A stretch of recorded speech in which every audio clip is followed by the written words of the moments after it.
Hello, everyone.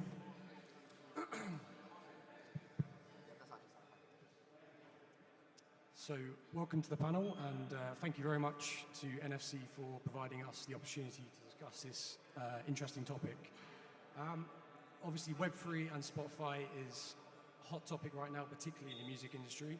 I'll introduce myself. I'm Chris Alderton from Jukebox PR. We PR many electronic music events and festivals around the world and have been doing so for 15 years. In 2020, we moved into Web3, and so we work extensively in music, and not just music, but that's our bread and butter.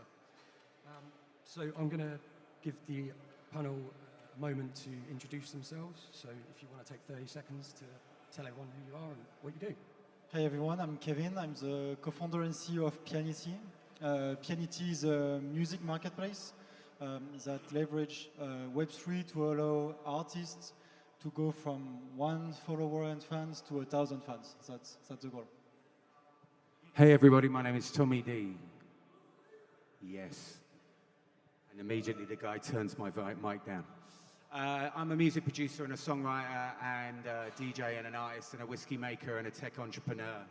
I have sold billions of records and have billions and billions of streams and work with everybody on the planet. But here I am now more focused on Web3, what I'm doing with TokenTraxx, founded TokenTraxx in 2020. TokenTraxx is the Web3 solution for the music industry on every single level, and I'm going to tell you a lot more about that as we progress. Hi everyone, I'm Brian. I'm the co-founder of Monocles.ai. We are the NFT search engine. We just opened the sign-up list, so if you guys want to check it out, feel free to take a look as well. Basically, with the search engine, we help solving the multi-language search, but also able to search powered by AI. So to help solving the relevance. So people can search for like all types of NFTs, PFPs, music, everything. So looking forward to have this fruitful discussion together. Thank you, guys. So, is the rise of NFTs and Web3 a threat to the music streaming platforms like Spotify? Please cast your votes.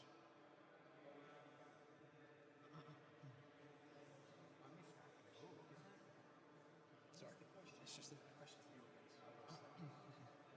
Okay, so mixed response. So this is going to be an interesting debate, I'm sure. So, what types of opportunity does Web3 and NFTs provide for artists that are not currently possible through the likes of Spotify? Kevin? I think the main problem artists face with Spotify is, of course, first revenue. They need 2-3 million streams to get $1,000. Another figure is 97% of them earn less than $1,000 per year. So it's really difficult for most artists to make a living from Spotify and other streaming platforms. The other thing is they have no idea who's listening to them. You know, like they only have a dashboard with some analytics, but it's very difficult to know like who is listening to their music, and it's impossible for them to connect with their fan base or even to retarget them, etc. So I would say that's the two main problems artists face with streaming platform right now. Thank you. Tommy? I mean, the thing is you know, I love Spotify. I think Spotify is amazing. It's brilliant. It's a brilliant platform. You know, I can Shazam a track at any time. I can share it with any of these guys here. They can share it with other people. For the listening experience, it's second to none. And I think Spotify gets a bad rap, you know? You've got to remember that Spotify hasn't got computers. It hasn't got, you know, Prime like Amazon and Apple have got. It is an entirely music-orientated platform. And so, you know, it's brought back a lot of income back into the music industry as a consequence. And even big companies like Apple and Amazon can't beat it. It's still the #1 leader on the planet. So from the point of view of Spotify, it's a great platform. I love it. I don't want to kill it. I don't want to kill it. I want to abuse it. I want to change it. I want to fuck it up, but I don't want to kill it. So, you know, you've got, on Spotify, the biggest problem is that people ain't getting paid really what they should. You've got 1% of the artists on Spotify accumulating 97% of the income. You know, that's not going to work as a system. You've got, basically, creativity is collapsing as a consequence because people are making amazing music that's never getting listened to. 60% of the music that's on Spotify will never be listened to. Never. because it's not found, because you can't find it, because it's too much going on. 100,000 tracks going up a day. This is not a sustainable system for creativity and income around the music industry. So the reason, and I'm not talking about Spotify. Spotify's, you know, YouTube's the worst one. YouTube pays fuck all, you know, but because streaming model has been accepted by the industry at a time when people were illegally downloading, so it went, fuck, we're going to do whatever we can. And apologise to the kids for my swearing. I'm from South London, so I'm sorry about that. We swear all the time, all right? And anyway, you know, it's great to swear. It gets it out, you know? Sorry, Dad. But the biggest problem with the streaming model is not really the streaming model. There was a guy up here on stage earlier on for the Blur debate, which really fucking pissed me off, right? That debate was not a debate, right? We have been raped by fucking technology, and apologies if that is a trigger word for anybody, but we have. I'm a creative person. I've been in the music industry for 30 years. I've made a shit ton of money out of the music industry, out of this model. But I'm telling you, the music industry is not a clever industry. It does not know how to market its own product. It does not know how to sell its own product. In 2000, the music industry was worth $40 billion. The gaming industry was worth $40 billion. Today, the music industry is worth $30 billion, and the gaming industry is worth $400 billion. You tell me if that is an industry that knows how to fucking market and sell itself. No, it does not. So what we need to do is start from the ground up and build a whole new system, and eventually, hopefully, we can influence and change the current one.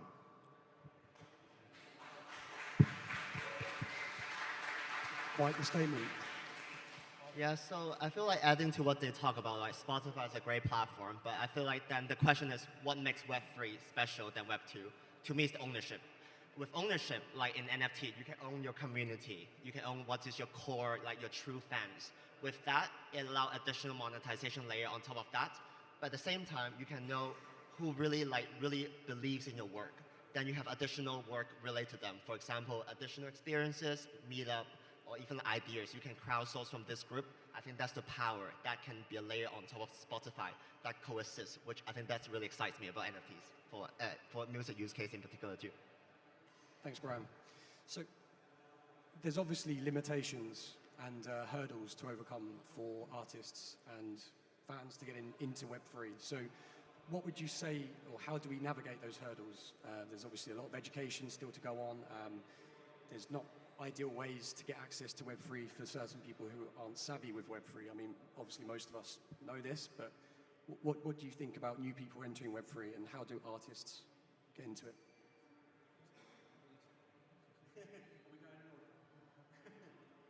Kevin, any words? Okay. I think most platforms right now are very complicated in a lot of regards. First, most platforms price everything in Ethereum. Most people have no idea what Ethereum is, what's the price of it. They perceive it as a speculation, asset.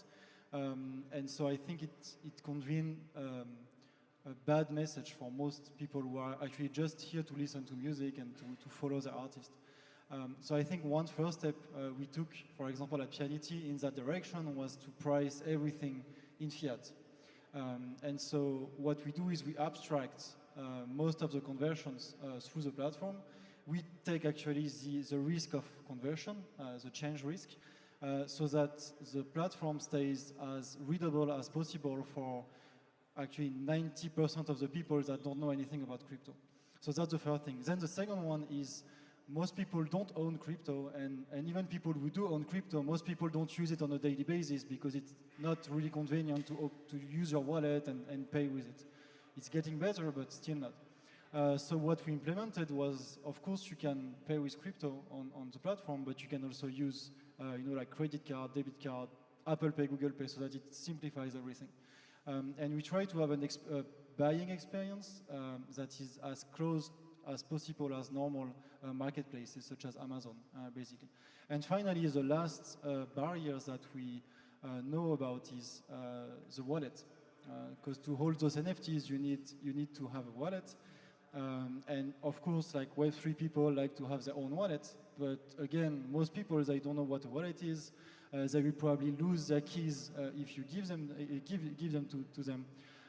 So same, what we did on PIANITY was to allow, of course, to connect your own MetaMask and stuff, but also to have, basically custodial and non-custodial wallets, and you can log in with an email and password like you would on any website, or you can also use like Google Connect, Apple Connect, and stuff. And I think that's the three pillars that allow, the easy onboarding of fans on the platform. So if I repeat, it's allowing them to connect without having a wallet, allowing them to pay with fiat, and finally abstracting, the fluctuation of the whole Ethereum ecosystem, Ethereum price behind the fiat price, actually. Great answer. Thank you, Kevin. Yeah, I mean, I founded TokenTraxx in 2020 with the distinct idea of being an artist. I didn't want tech people to keep consistently telling me about how much my music was worth, which has always been the case. We weren't allowed to be really part of how much our music was worth when it was on vinyl, or when it was on CD, or when it was streaming, or whatever. We're constantly told this is how much your price is, put up with it. And that goes along with what I was saying about how the music industry is a shit industry for marketing and valuing what I do, and everybody else that makes music. So I wanted to be front and center of that conversation. I'm like, I'm not gonna let that happen again. I watched it happen with social media and streaming, and now I'm not gonna let it happen again. So I founded TokenTraxx to have this concept, because I felt that it was really important that the people who actually make music and understand the music industry and have been around that intricate fan-artist relationship, which is such a beautiful one, have some say in this, have some say in how this is defined, how this works. What we've learned over the last 3 years of doing TokenTraxx is that there is the irony is here we are at an NFT conference, a lot of talk about art. Art talks about collectability most of the time. It's about beauty, art, collectivity, which is fantastic. But really, the wonderful thing about NFTs is this community building concept. And music's always had community. We have fans. We have people that come to gigs, that buy merchandise, that want to have their pictures taken, or want a signed CD back in the day. So we've always had that. So actually, all we're doing is using this technology to build on top of what is already engaged behavior. Engaged behavior in the sense of listening, not listening to music. Well, I'll come to that in a minute. Just the experience. The listening part, we just agree. We've all just discussed. Spotify, streaming, they've got that down pat. It's brilliant. Let's separate listening to music from the experience of music. The experience of music is going to gigs, is buying merch, is doing meet and greets, is doing sign shit, is doing little selfies with the person, is doing voice notes, is selling a guitar that you played the lead solo on. These are all things that mean something to somebody. The question that we want to do with Web3 is work out who that somebody is. And at the moment, if you actually look at a fan base, you've got like 100, let's say we've got 100 million people listening to Justin Bieber, right? Not all 100 million people are going to be going to see Justin Bieber live, right? So you can immediately get rid of like 70% of that market, right? We're down to 30 million, okay? Out of that 30 million, how many people see him twice? Maybe 5 million, 10 million, let's say 5, right? So immediately let's get rid of the rest of them. So you're only talking about 5 million people that have seen an artist twice. Out of those 5 million people, how many would wait at his hotel? Okay, maybe 1 million. That's the only people we need to focus on right now, is 1 million. We just need to get to that 1 million, right? There was an article written by a guy called Kevin Kelly who founded Wired called 100 True Fans. And I rewrote that article last year called 1,000 True Fans, and his article was called 1,000 True Fans. I rewrote the article to 100 True Partners, because partners are what we're looking for in this game. We're all startups, us creative people. That's what we are, we're startups. So find those partners who want to be part of your world, who believe in you, love your music, love you as a person. Find those partners and start using them as your team to build out, to then get the other lot of people. You know, that 5 million that I talked about, some of them may want to be in the 1 million people mark, right? So how do we get to them? This is the beauty of Web3 technology. This is why it's different from you know, Patreon and a credit card and a subscription because of the legendary digital wallet. And digital wallets are going to be at the center of everything we do going forward. So that's what we try and do, is build on TokenTraxx. We build on engaged behavior, utilizing drops, and we have a whole teams of people that understand the strategy around this, a whole teams of tech people that can build out specific customizable tech. And that's the way we build people, bringing people on. Yeah, so I think I will add a bit as well. So a lot of this content is basically, it's a traffic game, basically. When we look into most of the NFTs or like have to be drive traffic from social media. So from some data, we actually see that in general, when we look into Instagram, YouTube, all these, basically I think 5 to 10% are people gonna engage. But basically they like and like comments. But even out of that, even maybe 1% of them actually gonna like convert, become your customer. Either they buy NFTs or buy other products. So with that, what does it mean? At the end of the day, you still need your content to be seen, to be discovered. So because of that, I think that's why I feel like one of the things that still a limitation is basically how can you get your NFTs being discovered, seeing other people, what is their views on that. So that's the reason why we see like it's still lacking right now. So for example, how many people actually know Rihanna or Boyd Brothers actually, right? The Boyd NFTs actually launched. Maybe not that many. I feel like that's a big problem right now. So I feel like with this actually become an infrastructure being part of the play, I think that's in the space is going to be much more exciting and then become more mature as well. I think everything we're doing now is education. It really is. You know, we're educating, we're onboarding. I spend most of my days talking to artists, talking to fans, talking to other companies who are in this space, talking to major labels, whatever, and just explaining what is going on. You know, technology is all about finding solutions to problems. And often blockchain is a problem looking for a solution, right? But there are so many problems in the music industry that blockchain can change. We've just got to work out which ones we need to change first. The most important one is finding a way to reward people that love what they're doing. I have a thing that I call the 3 Cs, which are creators, curators, and collectors. They are the ecosystem by which all music is created, discovered, and loved. Now, all we have to do is strip it back to those basics. How can we make those 3 players interact better, more efficiently, more rewarding? How can they get rewarded better than the current system that's there? Because as I've just outlined, it ain't rewarding me right now. Okay, so Spotify has actually tested NFTs for artist profiles. They've done token-enabled playlists. So they're making moves. But how Web3 is it? Is it, you know, is it going to be decentralized to a point? Centralized to a point, or where do you think this is going, and how long do you think it's going to take them to integrate more Web3-enabled ways?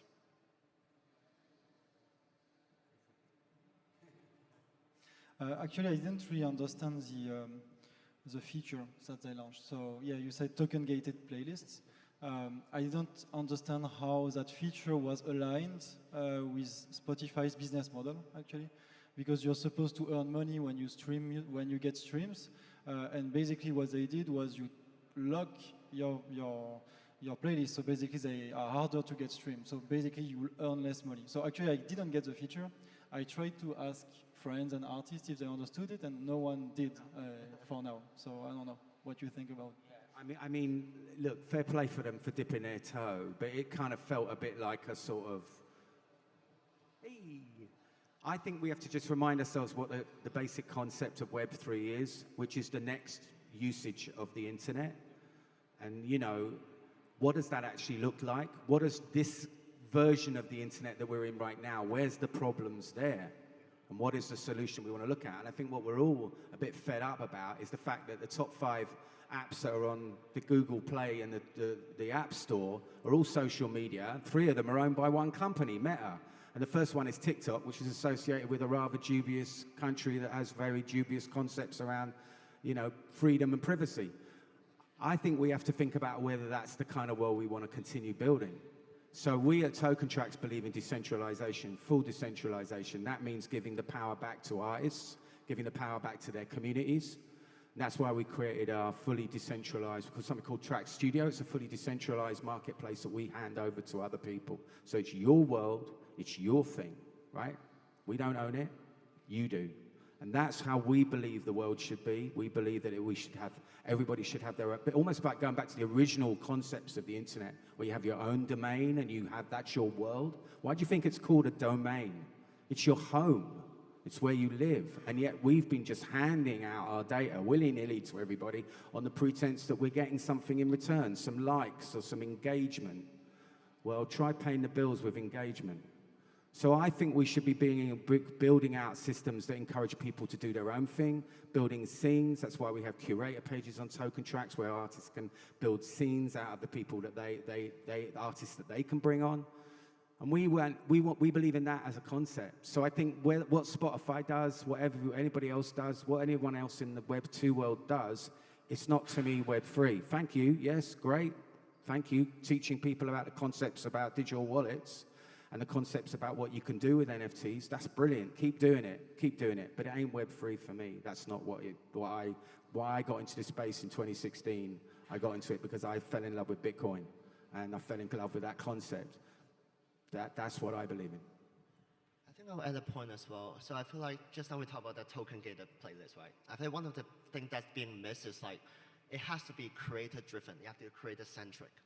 So I think the thing that being missed is how does it really add values? I think that was the missing part. So that's why I really hope that more features being added is going to experiment how can this technology really empowering creators, regardless of like, are they top tier, are they mid tier, but regardless. So I think that was the missing gap. So hopefully there's more like features like that that can help in this direction. I think that'll be really cool to see as well. I think also one of the problems that Spotify is facing right now is there is a misalignment of incentives and of like interest between the platform itself, so Spotify, the major companies, and the artists, and also like the audience.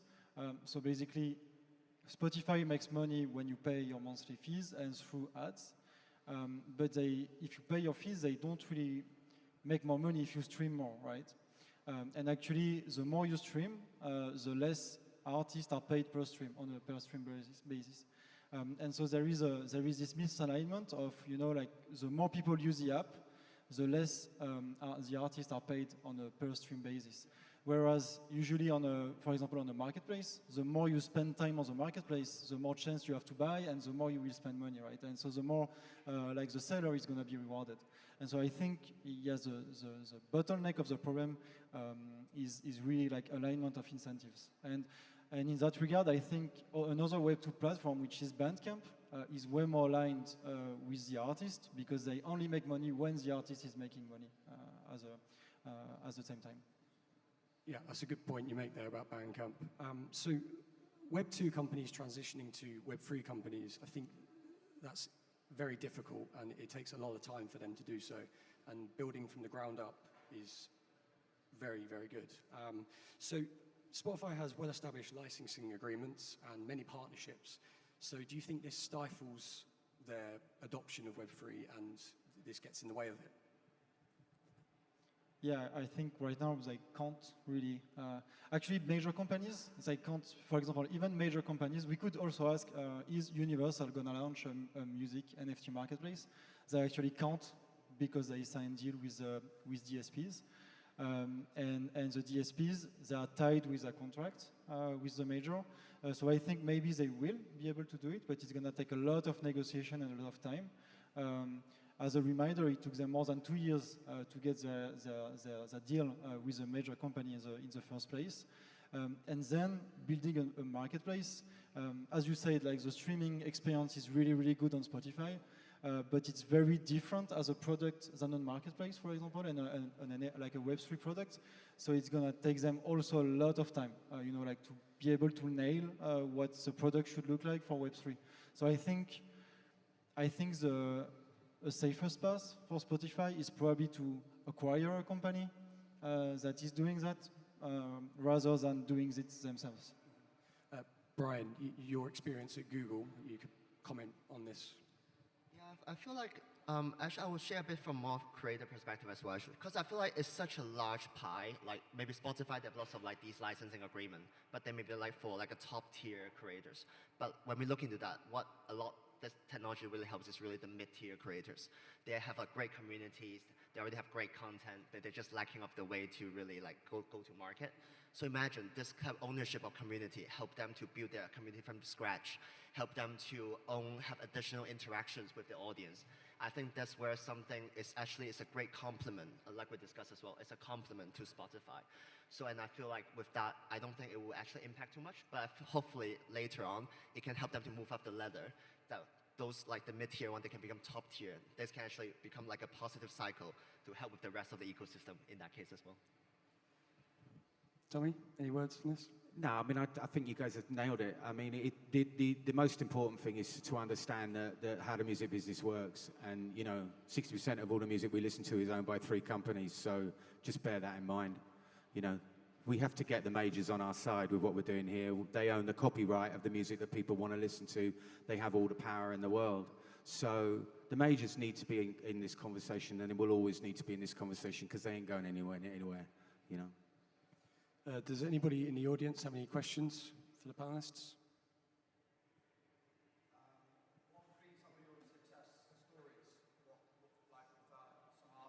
What have been some of your success stories with artists so far? Have it been big major artists, or has it been like unknown artists to both Tommy and Kevin? Yeah, I mean, the success, it depends how you call success. I mean, just the fact that people are engaged in what we're doing on any level is a success as far as I'm concerned, because how do you eat an elephant one small bit at a time, So we're in the small bit at a time, definitely mode at the moment. I think the key for us is the success that we have with the different eyes that we've done is because we have a really broad church of ideas. I never wanted to be a company that just had one thing, one concept. To me, what the beauty of this Web3 technology, and particularly things around scarcity and rarity and all those kinds of stuff, is all the creative elements. I'm a creative person. I saw the creative ideas flowing as I was excited as I understood this technology more and more. And that was, for me, the most exciting thing. So everybody that comes onto TokenTraxx, we often we never do the same thing twice. Well, we do. I'll come to that in a minute. We always try and sit down with artists and go, look, what do you want to do? What do you want to do? How do you want to do it? Let's do something different. What's the story? Let's build a narrative into it. What's the utility? Shit word. Everybody uses it. That's one of the problems we have with Web3 is that we have really shit words like utility and community. Sounds like we're doctors. But you know what I mean? So it's like trying to work out what's going to connect. What's going to connect to you to that, like I said, that 1% or that 3% that we're looking at. So yeah, we do all kinds of different things. We do generative music and art. We also have a structure that we call Get Minted, which encourages artists to come on. The boys at the back there, shout out to the TokenTraxx team out there. They go on they're on the phones all day long, on the emails all day long, bringing people in, holding their hands. We are Ethereum, Polygon, and Zilliqa as blockchains. So if you want to just do a simple, nice, cheap Polygon NFT to get people just a taste of what it feels like to have an NFT, and they then work with their fans. So those are all the successes. But for us, the big success is what's going on with our track studio at the moment, which is absolutely flying, because everybody wants to have their own marketplace, because they unfortunately have felt let down by some of the other marketplaces who shall remain nameless but below an open sea, who have basically once again told us creators how much we're worth. So yeah, that's a success. On PIANITY, we've had quite a lot of success stories, but maybe the one that probably the whole team remembers, and probably one of the first one was from a pianist called Sarkis Richie, who was living in Berlin at the time, and it took him like 8 years to compose like a 14-minute song that he released on the platform, and he associated the song with a beautiful AI-generated artwork of like a boat navigating the Mediterranean Sea. And actually, the title of the song is Mediterranean Blues, sorry. And the story was incredible because he released 100 editions, and he started selling them maybe one, and then a week later another one, and like a week later another one. So it was not like a sold out in 10 minutes, it was a sold out in maybe 3 months. But when it sold out, it was like for more than, it was a few like dozens of thousands of dollars of money, and that allowed him first to organize a release party, a proper release party in Paris for his music and to play it in front of people. And it allowed him to actually buy a piano, because he didn't have a piano at the time. He had to rely on other pianos. So I think that was probably the most reminded story. And it was probably the time when we actually noticed that we were building something that mattered, and something that was truly helping artists to get funded and to get known and to go faster and to also spend more time composing music.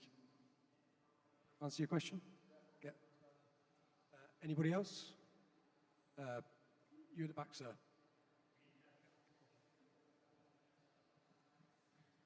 Thank you. Hi. Yuri from Venly. I have a question in how do you think the habits of listening to music will change in the future because of NFTs? Do you think it's more around the music listening aspect or around the whole experience of, you know, how we perceive and how we consume music? Thank you. I think that's a really, really great question. Shout out to Venly, who are a brilliant company as well. Shout out to Venly. What I love about technology and music is that the music, you know, I was talking to Yuri earlier. Take the Beethoven Symphony, right? Beethoven Symphony, written in whatever it was, 1700 and something or other. It was originally written on manuscript paper, and that was the only way that you could get to listen to Beethoven's Fifth was an orchestra played it. And then they invented vinyl, and you could listen to it on a record, and that changed the way we listened to stuff. You didn't have to go to a concert hall, didn't have to be rich enough to go to a concert hall in the first place. And then they invented cassette, and that made music starting to be portable, and you could start moving it around a lot easier. And then they invented CD, and that meant the quality got better, and also we could run with it as well. And then they invented paid download and digital. And now we have subscription models. The same Beethoven's Fifth Symphony is the same piece of music that's gone through all of those alliterations. But every time the tech comes along, it changes the way we engage in it.